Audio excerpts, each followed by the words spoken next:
والوں میں سے وہ نہیں بچ سکتا.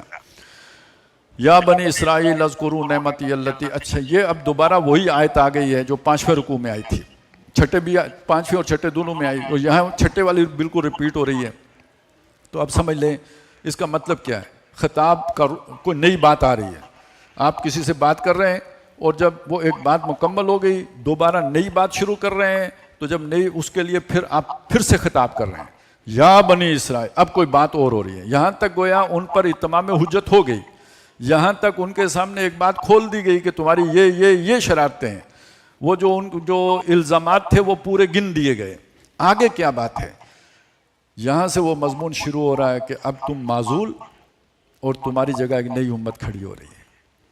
اب دیکھیے اس کی بنیاد کو کہاں سے اٹھایا.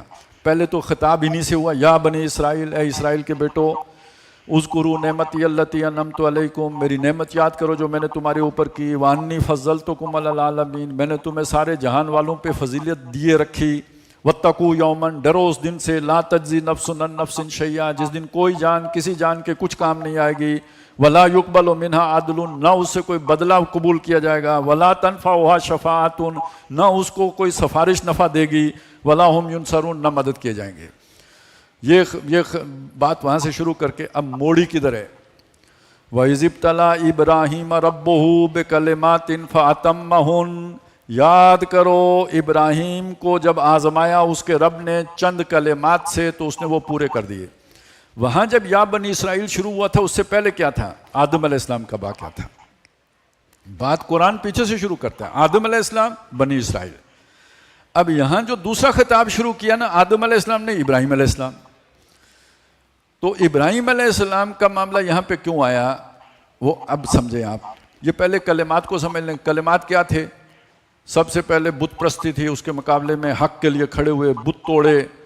آگ میں چھلانگ لگانے کا مرحلہ آیا, چھلانگ لگائی. قوم کو چھوڑنے کا مرحلہ آیا, قوم کو چھوڑا. پردیس میں ہجرت کی. بیٹے کو ذبح کرنے کا موقع آیا, بیٹے کو ذبح کیا. اپنی طرف سے تو کوئی کسر نہیں چھوڑی, سب کچھ ہو. یہ ہیں وہ کلمات جن کے ذریعے سے آزمائے گئے. جب ان پر پورے اترے اب انعام کیا ملا. قالا, اللہ نے فرمایا, انی جاعلک للناس اماما, میں تجھے لوگوں کا امام بنانے والا ہوں. یہ وہ امامت تھی جو بنی اسرائیل میں چلی آ رہی. انی فضلتکم علی العالمین, یہ وہ فضیلت تھی جو ابراہیم کے واسطے سے ملی تھی بنی اسرائیل کو, ان کی اپنی نہیں تھی, وہ وراثت تھی جو چلی آ رہی تھی. قال ومن ذریتی, اس موقع پہ ابراہیم علیہ السلام نے کہا تھا مجھے تو دے رہے ہیں, میری اولاد کا کیا بنے گا. قال لا ینال عہد الظالمین, اللہ نے اسی وقت بتا دیا تھا ظالموں کے ساتھ میرا کوئی عہد نہیں ہے. اب جوڑیں پیچھے. اس کا ایک مطلب یہ ہوا جو ظالم نہیں ہے تیری اولاد میں ہی رہے گی یہ امامت, لیکن جو ظالم ہوں گے ان کے ساتھ میرا عہد نہیں. اور یہ پچھلی پوری چارج شیٹ ثابت کر رہی ہے کہ تم ظالم ہو چکے ہو. وہ اس عہد سے تم اب نکل گئے ہو, خود نکل گئے ہو. یا بنی اسرائیل اذکروا نعمتی التی انعمت علیکم واوفوا بعہدی اوف بعہدی, اس سے نکل گئے ہو تم. لا ینال عہد الظالمین, ظالموں سے میرا کوئی عہد نہیں.